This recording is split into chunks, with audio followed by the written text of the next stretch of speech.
बोले सद्गुरु कबीर साहेब की जय। लहर तारा धाम की जय। काशी कबीरचरा धाम की जय। मगहर धाम की जय। आचार्य श्री विचार साहेब की जय। आचार्य श्री महान साहेब की जय। संत समाज की जय। भगत समाज की जय। अपने अपने गुरु साहेब की जय। अपने अपने माता पिता की जय। साहेब बंदगी साहेब बंदगी साहेब।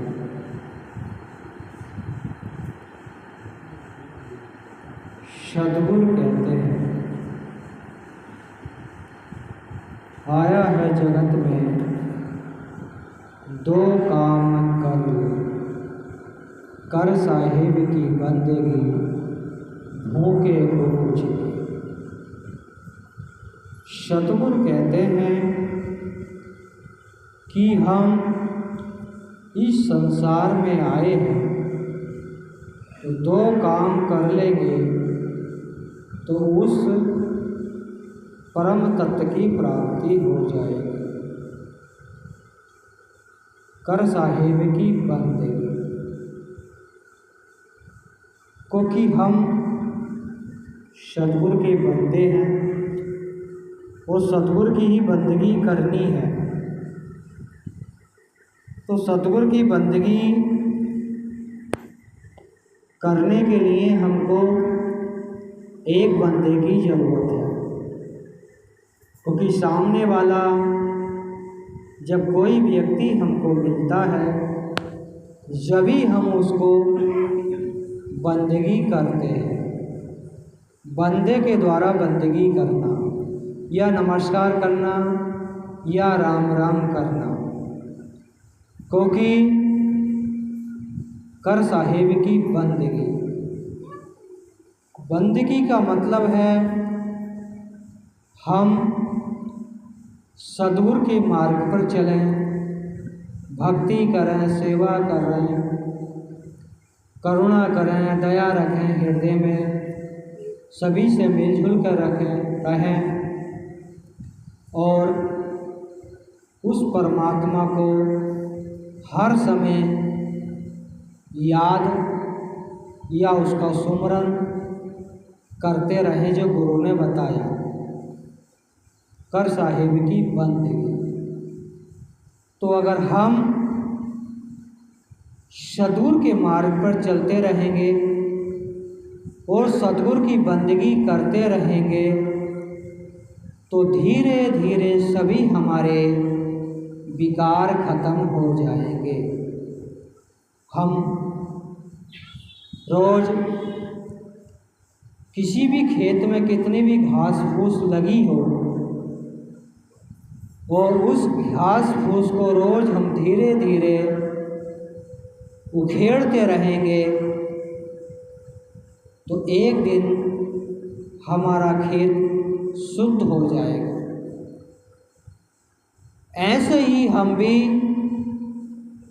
मन रूपी खेत में जो विकारों की घास जम गई है और उसमें बुरी आदतों का पानी लग रहा है, वो घास खूब फूल फल रही है। जैसे इस समय बारिश का समय है, जहाँ घास नहीं जमी है वहाँ भी पानी का सहारा लेकर घास जम जाती है। छत के ऊपर भी जम जाती है, लिंटर के ऊपर भी जम जाती है। ऐसे ही हमारा मन भी एक खेत है, हमारा शरीर भी एक खेत है।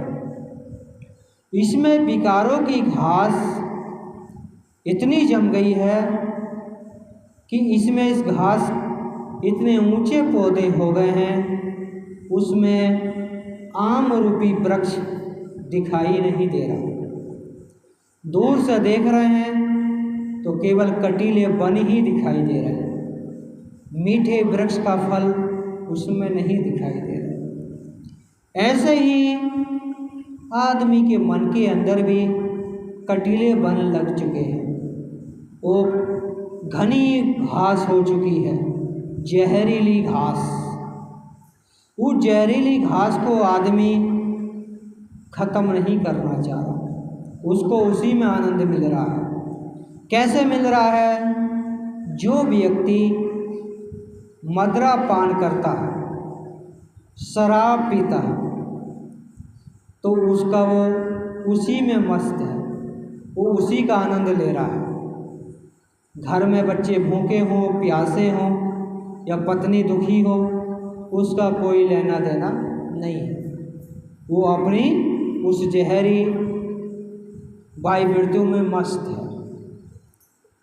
तो ऐसे ही हम भी व्यक्ति उसको आत्मा शक्ति विकारों की घास रूप में दिखाई नहीं दे रही। अगर हम उस परमात्मा सत्ता को देखना चाहते हैं या उसको महसूस करना चाहते हैं, तो हम अपने हृदय रूपी विकारों रूपी घास को ख़त्म करना होगा। जैसे एक किसान होता है, जब वो अपने खेत में किसी भी चीज़ का फसल लगाता है तो धीरे धीरे खेत को शुद्ध करता है, गोड़ता है, नराता है, उसमें से कंकड़ पत्थर निकालता है, घास फूस जम जाती है तो उसको खुरपी से निकालता है, हाथ से निकालता है। तो किसान विवेकवान है नहीं है, पारखी है नहीं है, वो उसने अपने खेत में परख कर ली, तो इसलिए वो अपने खेत में से उस घास फूस को निकाल रहा है। तो वहाँ उसकी परख काम कर रही है। अगर मैं घास फूस नहीं निकालूंगा तो मेरी खेती को घास फूस दबा लेगी और खेती नहीं होगी। तो वहाँ उसने अपनी परख और पारख दोनों लगाई। तो ऐसे ही किसान भी एक पारखी है, वो भी परख कर रहा सत्य और असत्य की। ऐसे ही अगर हम भी इस मन रूपी में जो बैठा शैतान और भगवान, लेकिन हम परख नहीं कर रहे, उसको पहचान नहीं रहे, तो हम पारखी नहीं हो पा रहे, रूढ़िवादी हो गए। जैसे किसान अपनी खेत में परख लेता जाते ही कि हमारी खेती में कौन सी बीमारी आने वाली है, उसी के अनुसार वो दवाई लगाता है, कीड़े मारने की, खेती को आगे बढ़ाने की, विकास करने की, हरियाली की। जैसी उस खेत को आवश्यकता होती है वैसी उसको दवाई देता है। जब ही उस किसान की फसल तैयार होती है वो फिर घर आती है, मुनाफा देती है। सभी लोग किसान हैं, सभी लोग जानते हैं इस बात को। ऐसे ही हमारे मन में भी अनेकों प्रकार की बीमारी लग चुकी हैं। अब बीमारी लग चुकी हैं तो फिर पूरी फसल कहाँ से हाथ लगेगी? हम भक्ति तो कर रहे हैं, लेकिन भक्ति का पूरा लाभ कहाँ मिलेगा? नहीं मिल सकता नहीं, क्योंकि जो हमारे मन में बीमारियां लगी हैं उसका हम इलाज नहीं कर रहे। हमारे मन में लगी है अहंकार की बीमारी। तो अहंकार की बीमारी लगती है तो वो धीरे धीरे सभी अच्छी बातों को ख़त्म कर देती है। व्यक्ति अपने अहंकार में किसी को भी ज्ञानी नहीं समझता, अपने अहंकार के सामने सबको छोटा समझता है। तो छोटा समझता है तो फिर वहाँ उसकी बुद्धि को अहंकार हर लेता है, तो वहाँ बुद्धि को दीमक लग गई, बुद्धि विनाश हो गई। तो बुद्धि को बल देने के लिए यहाँ हमको भक्ति करना पड़ेगा, भक्ति रूपी दवाई उसमें छिड़कनी पड़ेगी, तो हमारा अहंकार धीरे धीरे विनाश हो जाएगा। तो इसलिए हमारे मन में जितनी भी बीमारी लगती है, काम की, क्रोध की, लोभ की, निंदा की, चुगली की, बेईमानी की, इन बीमारियों को धीरे धीरे धीरे धीरे ख़त्म करना है। जब हमारे शरीर में बीमारी लगती है तो हम कहाँ जाते हैं? डॉक्टर के पास जाते हैं। डॉक्टर चेक करता है, आला लगाता है, उसी के अनुसार वो जान जाता कि इसके अंदर क्या क्या बीमारी है, उसी के अनुसार वो व्यक्ति दवाई देता है। हम दवाई खाते हैं, हमारा शरीर शुद्ध हो जाता, बीमारी खत्म हो जाती है और हम ठीक हो जाते हैं। ऐसी मन की जो बीमारी हमको लगी है, विकारों की जो बीमारी लगी है, उसकी दवाई लेने कहाँ जाते हैं हम? सत्संग में जाते हैं, अच्छे ग्रंथ पढ़ते हैं, पाठ करते हैं, सुमरन करते हैं, पूजा करते हैं, जब तो हमारे मन का इलाज होएगा। और हम उसके अनुसार उसको दवाई नहीं दे रहे जिससे मन हमारा ठीक होगा, हम अच्छे ग्रंथ नहीं पढ़ रहे, सत्संग नहीं सुन रहे, सत्संग नहीं कर रहे, ध्यान नहीं कर रहे, पूजा नहीं कर रहे, माता पिता की सेवा नहीं कर रहे, भाई भाई प्रेम से नहीं रह रहे, पति पत्नी प्रेम से नहीं रह रहे, तो हमारा मन का इलाज कैसे होगा? तो मन हमारा बिगड़ा है तो उसका इलाज भी है।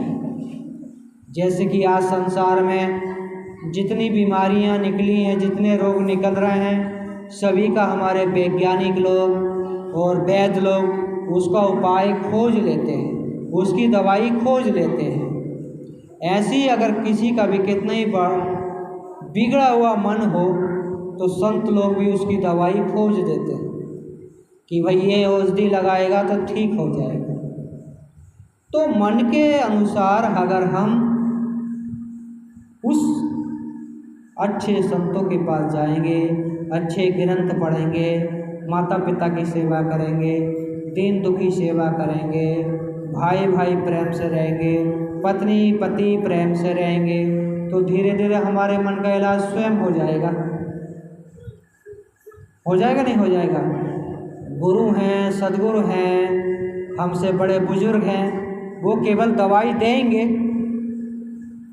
डॉक्टर दवाई देगा, खाएंगे तो हम ही, यही तो हमारे शरीर का इलाज, बीमारी खत्म होएगी।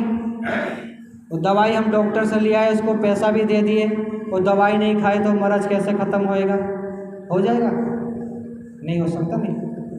तो ऐसे गुरु भी, सदगुरु भी, संत भी, महापुरुष भी वो आपको दवाई दे रहे हैं, कभी सत्य के मार्ग पे चलो, भक्ति करो, सेवा करो, सुमरन करो, ध्यान करो, पूजा करो, पाठ करो, दवाई दे रहे नहीं दे रहे, लेकिन दवाई हम खा नहीं रहे।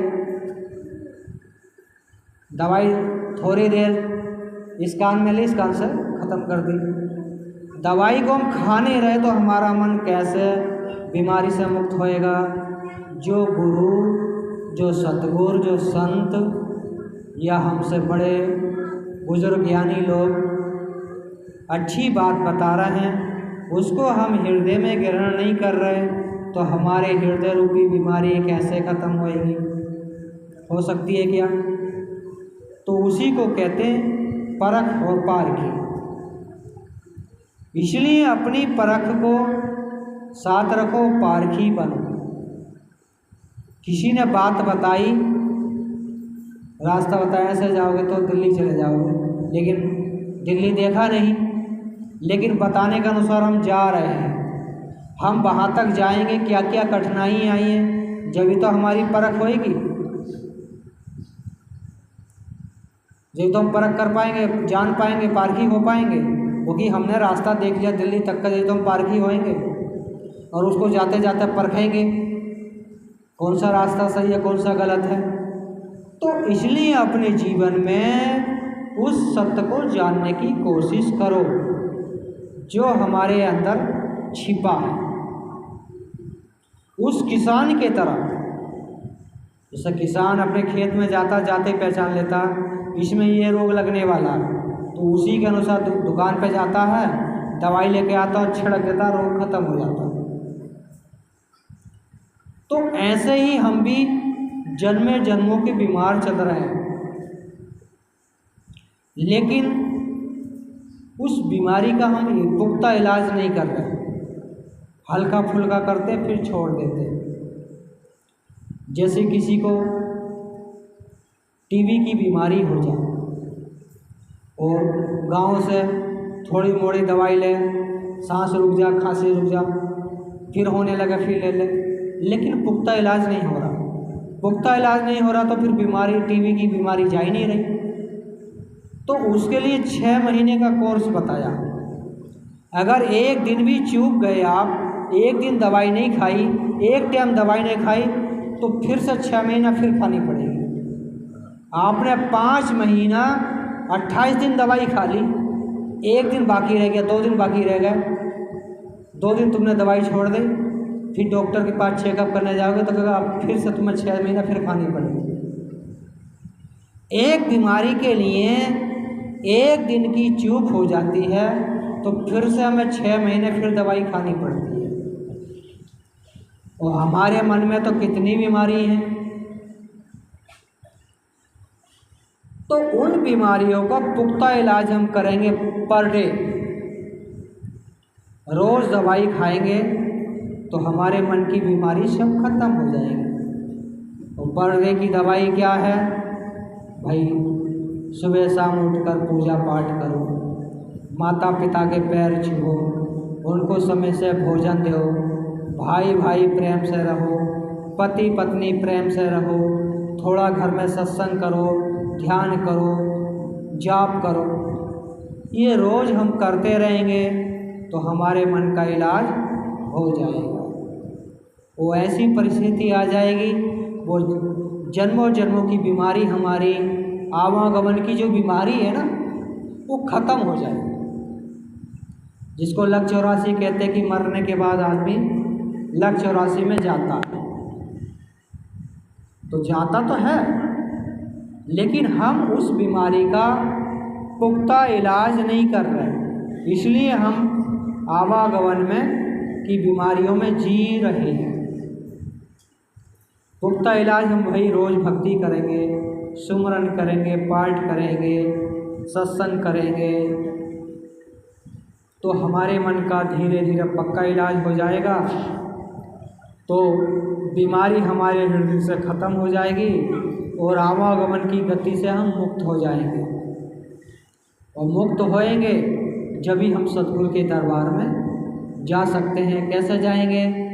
जिसको सतगुरु कबीर साहब कहते हैं, आया है सो जाएगा राजा रंग फकीर, कोई सिंहासन चढ़े चले, कोई बांधे हाथ जंजीर साहिब, कोई बांधे हाथ जंजीर। सद्गुरु कहते हैं कि इस संसार में जो आया है सभी को जाना है। राजा भी जाएगा, रंग भी जाएगा, फकीर भी जाएगा, लेकिन उसमें भेद है। एक जाएगा सिंहासन पर बैठकर और एक जाएगा जंजीर में बंद कर। तो बंद के कौन जाएगा? जो विकारों में मस्त है, निंदा में, चुगली में, बेईमानी में, गुंडागर्दी में, इन आदतों में, खाना पीना भी उसका शुद्ध नहीं है, रहनी गहनी भी शुद्ध नहीं है, तो वो व्यक्ति जंजीरों में बंध के जाएगा। और जो व्यक्ति ध्यान करता है, सुमरन करता है, पाठ करता है, सत्संग करता है, सत्संग सुनता है, माता पिता की सेवा करता है, भाई भाई प्रेम से रहते हैं, पति पत्नी प्रेम से रहते हैं, वही व्यक्ति सिंहासन पर बैठकर जाएगा। अब निर्णय हम ही को लेना है कि हमको सिंहासन में बैठ के जाएं या जंजीर में बंध के जाएं। अच्छे कर्म करेंगे, अच्छी भक्ति करेंगे, अच्छी सेवा करेंगे, अच्छा सुमरन करेंगे, अच्छा ध्यान करेंगे, सत्य के मार्ग पर चलेंगे, तो हम सिंहासन पर बैठकर जाएंगे। किसी के साथ बुरा करेंगे, माता पिता के साथ बुरा करेंगे या अन्य समाज लोगों के साथ बुरा करेंगे, तो हम जंजीर में बंध के जाएंगे। तो इसलिए कोई हमको, दूसरा व्यक्ति हमको नहीं बांध रहा, हम स्वयं ही अपनी जंजीरों में अपने आप को बांध रहे हैं। ये लोगों की भूल है, अज्ञानता है कि भगवान की ये कृपा थी इसलिए हमको दुख मिल रहा है, इसके ऊपर भगवान की कृपा इसलिए सुखी है। लेकिन हम उसके कर्मों को नहीं देख रहे। हम पड़ोसी को देख रहे हैं कि मेरा पड़ोसी बहुत खुशी है, इसके ऊपर भगवान की या गुरु की कृपा है। ये गुरुमुख हो गया तो गुरु की कृपा है, लेकिन वो गुरु के रास्ते पे चल रहा है, उसने बुरी आदतों को ख़त्म कर दिया, अच्छाई के मार्ग पर चल रहा है, तो इसलिए उसको गुरु की कृपा मिल रही है, इसलिए उसके घर में सुख शांति है, बच्चे भी उसका कहना मानते, पत्नी भी उसका कहना मानते, सब लोग प्रेम भाव से रहते हैं। इसलिए गुरु कृपा तो आएगी, इसलिए लक्ष्मी भी घर में आएगी। और लेकिन उसको ये देख रहा कि ये सुखी है, लेकिन उसके कर्मों को नहीं विचार रहा कि मैं भी इसके जैसा बनूं, इसके जैसा सत्संगी बनूं, अच्छा आदमी बनूं, माता पिता की सेवा करूं, भाई भाई प्रेम से रहें, सब लोग प्रेम से रहें। जब मेरे घर में भी सुख शांति आ सकती है, धन आ सकता है। लेकिन आदमी केवल दूसरे की चीज़ को देखकर दुखी है, अपने कर्मों से दुखी नहीं है, दूसरे के सुख से दुखी है। इसलिए हमें अपने जीवन में दूसरे को दुख को देखकर खुशी नहीं होना है और दूसरे की अच्छाई को देखकर भी दुखी नहीं होना है। अब किसी घर में दुख आ गया तो हम हंस रहे हैं, उसकी हंसी मना रहे हैं, ऐसा भी नहीं करना है। और किसी घर में खुशी आ गई तो उससे ईर्ष्या रख रहे हैं, ऐसा भी नहीं करना। ना हम उसके घर खुशहाली आई है, हमारे दुखी होने से उसकी खुशहाली कम नहीं होगी। उसके घर में आपत्ति आई है, हम उसकी मजाक बनाएंगे तो उसके घर में और ज़्यादा आपत्ति नहीं आएगी। इसलिए हमारे मन की जो आपत्ति है, मन में हमारे विकार उत्पन्न हो जाएंगे। इसलिए हमें किसी की भी बुराइयों को नहीं देखना है, केवल क्या देखना है, अच्छाइयों को देखना है। जिसको सद्गुरु कहते हैं, बुरा जो देखन में चला, बुरा न मिलिया कोई, जो दिल खो जाए अपना, मुझसे बुरा न कोई। सद्गुरु कहते हैं कि बुरा जो देखन में चला, बुरा न मिलिया कोई। सद्गुरु समझा रहे हैं, चेता रहे हैं, ए मानुष, ए व्यक्ति, ए संसारी जीव, तू जो संसार की बुराइयों को देखकर हंसता है लेकिन अपनी बुराइयों को नहीं देखता, उसी को सद्गुरु समझा रहे थे। बुरा जो देखन में चला, बुरा ना मिलिया को, जो दिल खोजा अपना, मुझसे बुरा ना को। किसी से छोटी मोटी गलती हो जाती है तो हम उसकी गलतियों को देखकर बहुत खुशी होते हैं, लेकिन हमारे अंदर क्या बुराई है, क्योंकि हमारे अंदर सबसे बुरी आदत ये है कि हम किसी की बुराइयों को देख रहे हैं। तो सद्गुरु कहते हैं किसी की बुराइयों को मत देखो। हम किसी की बुराइयों को देखेंगे तो एक दिन धीरे धीरे धीरे धीरे हम खुद बुरे बन जाएंगे। इसलिए कहते हैं कि बुरा जो देखन में बुरा ना मिले आपको, किसी का बुरा देखने मत जाओ, ना तो तुम खुद बुरे बन जाओगे। इतने बुरे बन जाओगे वो अच्छा बन जाएगा, हम बुरे बन जाएंगे। इसलिए किसी की जीवन में किसी की बुराइयों को देखना बंद कर दो, अपनी बुराइयों को देखो कि मेरे अंदर क्या क्या बुराइयां हैं, मैं अपने जीवन में कितना सत्य के मार्ग पर चल रहा हूँ, कितना झूठ के मार्ग पर चल रहा हूँ, कितनी बेईमानी के मार्ग पर चल रहा हूँ, कितना चुगली के बेईमानी के रास्ते पर चल रहा हूँ, निंदा के मार्ग पर चल रहा हूँ। इस चीज़ को देखिए। इस चीज़ को देखेंगे जभी तो हम अपने आप को जानेंगे, अपने आप को पहचानेंगे कि मेरे अंदर कितनी बुराइयां हैं। और हम अपनी तरफ देख ही न रहे, दूसरे की तरफ देख रहे। क्या कह रहे हैं कि ये व्यक्ति बहुत खराब है। उस व्यक्ति की तरफ, आपकी तरफ एक उंगली गई और मेरी तरफ क्या उंगली आ रही है? 3 आ रही है। तो मैं क्या ज़्यादा 3 गुना ज़्यादा खराब हुआ नहीं हुआ? तो इसलिए हमें किसी की तरफ उंगली नहीं करनी है। हम किसी की बुराइयों की तरफ उंगली करेंगे तो 3 उंगली मेरी तरफ आएगी। तो उस सद्गुरु कह रहे हैं कि उससे 3 गुना ज़्यादा तेरे अंदर बुराई पैदा हो जाएगी। किस भूल भुलैया में तू जी रहा है। तो सद्गुरु समझा रहे हैं कि मन को कैसे शुद्ध करना है, अपनी बुराइयों को कैसे परखना है, कैसे पारखी बनना है, जिसको सद्गुरु कहते हैं परखे परखावे सदा सतसंगत के बीच, ताको हमारी बंदगी कीचत रहे न कीच। आता ना संध्या पाठ में, जो बढ़ानपुर का संध्या पाठ है। तो सद्गुरु कहते परखावे परखे सदा सत्संगत के बीच, अपनी बात भी रखे, दूसरे की बात भी सुने, फिर उसमें निर्णय करे सत्य और असत्य का। परखावे और परखे सत्संगत के बीच, ये बीच में मतलब ये बीच है, इधर हम बैठे इधर आप बैठे, बीच का मतलब बराबर, दोनों चीज एक समान है, अच्छाई और बुराई। लेकिन वहाँ सद्गुरु कहते हैं परखावे परखे सत्संगत के बीच, सत्य और असत्य का की जो बात है, सत्संग चल रहा है, उसमें हम अपनी बात को रखेंगे, दूसरे की बात को सुनेंगे, तो हम निर्णय कर सकते हैं कि इसमें सत्य बात कौन सी है। केवल हम अपनी बात बोलते रहेंगे, सामने वाले की बात नहीं सुनेंगे, तो फिर हम कहाँ परखें? ना परखाए, अपने आप को नहीं परखे, हम तो केवल अपनी ही गाते रहे।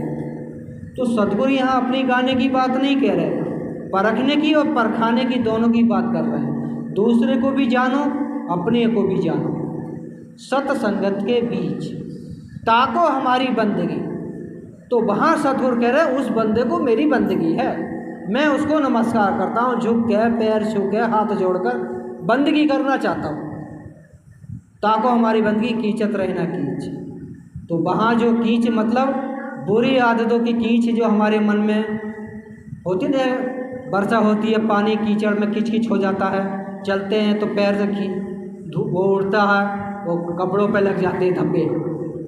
तो उसी ऐसे हमारे मन के अंदर भी अगर कीचत कीच रह गई, गंदा पानी रह गया, तो उस गंदे पानी की छींटें कहाँ आएंगी? हमारे मन पे ही लगेगी, हमारी आत्मा पे ही लगेगी। तो धीरे धीरे हमारी आत्मा धब्बी हो जाएगी, धीरे धीरे उसका फिर रंग बदलता चला जाएगा, बुरी आदतों में फंस जाएगी। ताको हमारी बंद कीचत रहे ना कीच। तो ऐसी परिस्थिति से हम अपने मन को परखेंगे, पारखी बनेंगे, तो हमारे मन में जो चल रहे हैं कीचत कीच के शब्द, काम के, क्रोध के, लोभ के, मोह के, निंदा के, चुगली के, इसको कैसे खत्म हम परखेंगे और परखाएंगे सत्संगत के बीच, ताको हमारी बंदगी कीचत रहे ना कीच। तो वहाँ पर परख लेंगे, परखा लेंगे और सत्संगत के हर समय बीच में रहेंगे, तो हमारे अंदर ये विकारों की कीच पैदा नहीं होगी। विकारों की कीच नहीं आएगी तो हमारा मन गंदा नहीं होगा, मन गंदा नहीं होगा तो आत्मा गंदी नहीं होगी, आत्मा गंदा नहीं होगा तो परमात्मा गंदा नहीं होगा। पहले तो मन पे विचार लगेंगे ना, मन से फिर आत्मा पे लगेंगे, आत्मा से परमात्मा पे लगेंगे। तो इसलिए पहले सद्गुरु कहते हैं मन को शुद्ध करो, इसलिए मन को शुद्ध करना जरूरी। मन शुद्ध होगा तो आत्मा शुद्ध होगी, आत्मा शुद्ध होगी तो परमात्मा शुद्ध होगा, परमात्मा शुद्ध होगा तो सद्गुरु मिल जाएगा। तो इसलिए जैसे कि हर चीज़ में परख की जरूरत है, पारखी की जरूरत है, इसलिए अपने मन में उस सत्य को जानने की कोशिश करो जिसको सद्गुरु कबीर साहब कहते हैं। किसी की बात ऐसे मत मान लो कि कोई ऊंचे सिंहासन से बैठ के बोल रहा तो ये बात सत्य बोलो। जैसे मैं बोल रहा हूँ, आप नीचे बैठे मैं ऊपर बैठा हूँ, आप सोचोगे शांतिदास जो बोल रहा है सत्य बोल रहा है। तो यहाँ परखने की बात कहते हैं। अगर मैं सत्य बात बोल रहा हूँ तो अपने हृदय से उस बात पर विचार करो कि शांतिदास बात सही कह रहा है या गलत कह रहा है। सही कह रहा तो मानो, और गलत कह रहा तो छोड़ दो। तो जब हमारी परखने की बात आएगी, कुछ कहना क्या, कुछ कहना। तो इसलिए सद्गुरु कहते हैं कोई भी व्यक्ति ऊंचे सिंहासन में बैठ के बात कर रहा है तो इसलिए मत मानो कि वो बड़ा आदमी है, वो परखने की बात करते हैं सद्गुरु। जो व्यक्ति बात बोल रहा, क्या पता अपने स्वार्थ में बोल रहा हो, अपनी गुरु गद्दी बढ़ाना चाहता हो, अपने शिष्य परंपरा बढ़ाना चाहता हो, अपने धर्म को बढ़ाना चाहता हो। इसलिए सद्गुरु कहते हैं परखने की बात। आपकी परख के अनुसार बात सही निकले तो उस व्यक्ति की बात को मानो, और आपकी परख के अनुसार बात सही नहीं निकल रही तो उस बात को वहीं छोड़ दो। उसी को कहते हैं परखे परखावे सत्संगत के बीच, ताको हमारी बंदगी कीचत रहे ना कीच। जब ही हम असली पारखी हो सकते हैं। जब तक हम किसी की बात को परखेंगे नहीं, जानेंगे नहीं, विचार नहीं करेंगे, खाली आंखें मूंद के मान लेंगे तो उसको कहते अंधभक्त। अंधभक्त मतलब जिसकी ज्ञान की विवेक की आंखें फूट गई जिसकी विवेक की आंखें फूट गई, ज्ञान की आंखें फूट गई, उसी को अंधभक्त कहते हैं। कोई शराबी व्यक्ति आया, उसने कहा शराब के अच्छे बातें बताई, शराब पीने से भाई हिम्मत आती है और शराब पी के हम किसी से भी लड़ सकते हैं, लेकिन निर्णय ले लिया असत्य का कि बाद में इसका कोई इससे ज़्यादा बलवान मिलेगा तो हमको ही मार बैठेगा। तो इसलिए सद्गुरु कहते हैं किसी की बातें आँख मूंद के मत, अंधभक्त मत बनो, अपने विवेक पे उसको खरा। जैसे सुनार होता है, उसका बाप भी उसे सोना देगा ना, जब तक उसको घिसेगा नहीं जब तक सुनार मानेगा नहीं, उसका बाप भी उसे सोना बेचने आएगा, उसकी पत्नी भी उसे सोना बेचने आएगी, उसका बेटा भी उसे सोना बेचने आएगा, लेकिन आन वो क्या नहीं मानेगा। वो जो सुनार है उसको जो है उस पर कसौटी पे कस कर देखेगा, जब मानेगा कि हाँ ये सोना है तो उसका धन उसको देगा। जब सुनार इतना बड़ा पारखी है तो भाई तुम क्यों नहीं बन रहे। ज्ञान तो हर जगह बिखरा हुआ है, हर जगह ज्ञान की रूपरेखा बिखरी हुई है, बस हम कहाँ से समझना चाहते हैं वही हमारे लिए तुल्य है, वही हमारे लिए पूजनीय है।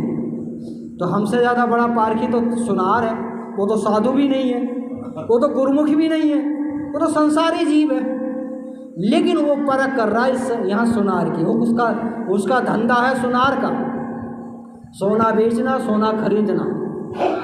इसलिए वो अपने बाप की भी नहीं मानता, अपनी माँ की भी नहीं मानता, अपने बेटे की भी नहीं मानता, अपनी पत्नी की भी नहीं मानता, वो किसी साधु संत की भी नहीं मानता। कोई साधु संत सोना बेचना आएगा उसकी भी नहीं मानेगा भगवान आएगा उसकी भी नहीं मानेगा। अगर भगवान सोना बेचने आएगा, सुनार उसकी भी नहीं मानेगा, जब तक वो अपनी कसौटी पर नहीं कसेगा और उसको देखेगा नहीं। वो पानी डाल के इसको परख होती है कि सोना है या सुन पीतर है, जब तक किसी की मानेगा नहीं। वही बात सद्गुरु यहाँ कहते हैं कि भाई कोई भी अच्छा आदमी आन के कहवे आपको तुरंत मत मानो, आंखें बूंद के, अंधभक्त मत बनो, उस सुनार के तरह पारखी बनो। सत्य बात है तो मान लो, असत्य बात है तो मत मानो। अंधभक्त मत बनो कि जो हमारे गुरुजी कह रहे हैं वो सही कह रहे हैं। गुरुजी ने कह दिया भाई मंदिर मत बनाओ तो मंदिर नहीं बनाए, मंदिर मत पूजो तो नहीं पूजे, और गुरु ने कहा माता पिता को पूजा, उसको भूल गए। गुरु ने कहा भाई माता पिता की सेवा करना, दीन दुखी की सेवा करना, भाई भाई प्रेम से रहना, पति पत्नी से सेवा करना, मिलजुल कर रहना, प्रेम से रहना, ये भूल गए। गुरु ने कहा मंदिर में पूजा करना वो तो याद रह गया, मंदिर में अगरबत्ती जला देना वो तो याद रह गया, मंदिर में 4 लोटा जल चढ़ा देना वो तो याद रह गया। और गुरु ने कभी माता पिता के पैर छू लेना वो भूल गए माता पिता को समय से भोजन देना वो भूल गए, पति पत्नी प्रेम से रहना वो सब भूल गए। तो फिर गुरु कृपा कैसे होगी? हम तो पत्थर पूजने जा रहे हैं, पत्थर ही बन जाएंगे। तो हमको पत्थर नहीं बनना है, चेतन बनना है। चेतन व्यक्ति ही सत्य असत का निर्णय ले सकता है। अब एक जो अचेतन व्यक्ति वो निर्णय नहीं ले सकता, वो तो चेतवान है ही नहीं, वो तो जड़ है। लेकिन जड़ भी हमको बहुत सी चीज़ सिखा रही है। जैसे एक पत्थर को हमने गढ़ा, उसको हमने किसी का रूप दे दिया, चाहे सदगुरु कबीर साहब का दे दिया, चाहे अन्य देवी देवताओं का दे दिया, या माता पिता का दे दिया। उसका हमने मंदिर बना दिया, वहाँ जाकर रोज़ पूजा पाठ करते, अगरबत्ती जलाते, जल चढ़ाते। उसको भगवान किसने बनाया? हमने बनाया, है ना? तो भगवान बनाने वाला बड़ा है या बनने वाला है? बनाने वाला बड़ा है ना। तो बनाने वाले को कहाँ पूज रहे हैं हम? हमको किसने बनाया? माता पिता ने बनाया। तो माता पिता को नहीं पूज रहे, और जिसने नहीं हमको नहीं बनाया उसको पूज रहे जाके। जो हमारे माता पिता जिंदे भगवान बैठे हैं उनकी पूजा नहीं कर रहे, और जिसने नहीं बनाया मंदिर के भगवान को जाके पूज रहे। तो फिर ज्ञानी कौन, अज्ञानी कौन? तो हम चित्र को पूज रहे, चित्रकार को नहीं पूज रहे, जिसको बीजक में साहब ने कहा है चित्र चित्र चौबड़ चित्रकारी। तो सदगुरु कहते हैं आप चित्र को तो पूज रहे हो, लेकिन चित्रकारी को छोड़ गए, तो फिर कैसे कृपा होएगी? आप चित्र को ही पूज रहे हो, चित्रकारी को ही पूज रहे हो, तो वहाँ अच्छा है। आप मान लो किसी भगवान की आपने मूर्ति बनाई, गुरु की बनाई, माता पिता की बनाई, या कबीर साहब की बनाई, उसको पूज रहे हो, ठीक है। उसके अनुसार अपने माता पिता की पूजा करते हो, गुरु की भी पूजा करते हो, तो ठीक है। खाली मूर्ति की पूजा करते हो, चेतन की नहीं करते, तो वहाँ गलत है ना। तो ये हो गया असत और असत का निर्णय। लेकिन मंदिर में सभी बहुत चीज़ हम सीख सकते हैं। जैसे कि मंदिर में एक बार मूर्ति को हम बैठाते हैं, वो मूर्ति मंदिर में जानकर आने के बाद भगवान बन जाती है। लेकिन उसी मंदिर में हम रोज जाते हैं, लेकिन इंसान नहीं बन पाते, क्योंकि हमारे अंदर तो वही पूरा फंसी हुई है। तो इंसान नहीं बन पाते, क्योंकि मंदिर की मूर्ति भी हमको बहुत सारा ज्ञान समझा रही है। मंदिर की मूर्ति किसी की निंदा नहीं करती, चुगली नहीं करते, बेईमानी नहीं करते, शराब नहीं पीते, अंडा नहीं खाते, मांस नहीं खाती, जुआ नहीं खेलती, ताश नहीं खेलती। कितनी चीज़ें सिखा रही है, लेकिन उससे हम सीखने के लिए तैयार नहीं। मंदिर में रोज जा रहे हैं, लेकिन वहाँ से कुछ सीख के नहीं आ रहे, मूर्ति के कुछ लक्षण हम नहीं ले रहे, तो हमारा भला कैसे होगा? नहीं होगा। तो मूर्ति किसी भी की मूर्ति पानी दे थोड़ा। अपने जीवन में उस सत्य को जानने की जरूरत है। अगर हम अपने जीवन में उस सत्य को नहीं जानेंगे तो हमारा जीवन विकारों की ओर चला जाएगा। तो हमने जो धन कमाया है उसको चोर चुरा लेगा, हमको पता भी नहीं चलेगा। कौन से चोर हमारे हृदय में बसे हैं? काम है, क्रोध है, लोभ है, मोह है, निंदा है, चुगली है, बेईमानी है, ये सब चोर हैं। तो ये कहाँ बैठे हैं? यहीं बैठे हैं, इसी के अंदर बैठे हैं। उसको पैदा किसने किया है? उसको पैदा भी हम नहीं किया है, लेकिन पैदा तो कर दे, लेकिन हम उसका विनाश नहीं कर रहे। विनाश जब होगा, हम सत्संग सुनेंगे, सत्संग करेंगे, ध्यान करेंगे, पूजा करेंगे, पाठ करेंगे, माता पिता की सेवा करेंगे, तो धीरे धीरे विनाश भी हो जाएंगे। इसलिए सेवा करने से सभी हमारे अहंकार खत्म होते हैं।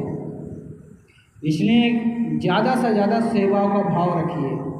माता पिता के प्रति, गुरु संत के प्रति, पास पड़ोसी के प्रति दया का भाव, सेवा का भाव रखिए। जब हमारे अहंकार खत्म हुए, जो हमें फल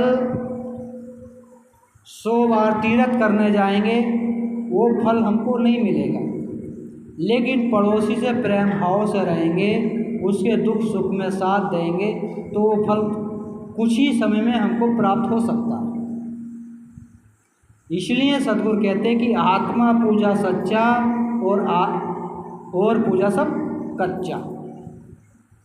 इसलिए अपने जीवन में आत्मा में ही सद्गुरु परमात्मा बताते हैं, जिसको कहते हैं सबघट मेरे साइयाँ सोनी सहजना कोय, बलिहारी वा घट की जहाँ प्रगट होए।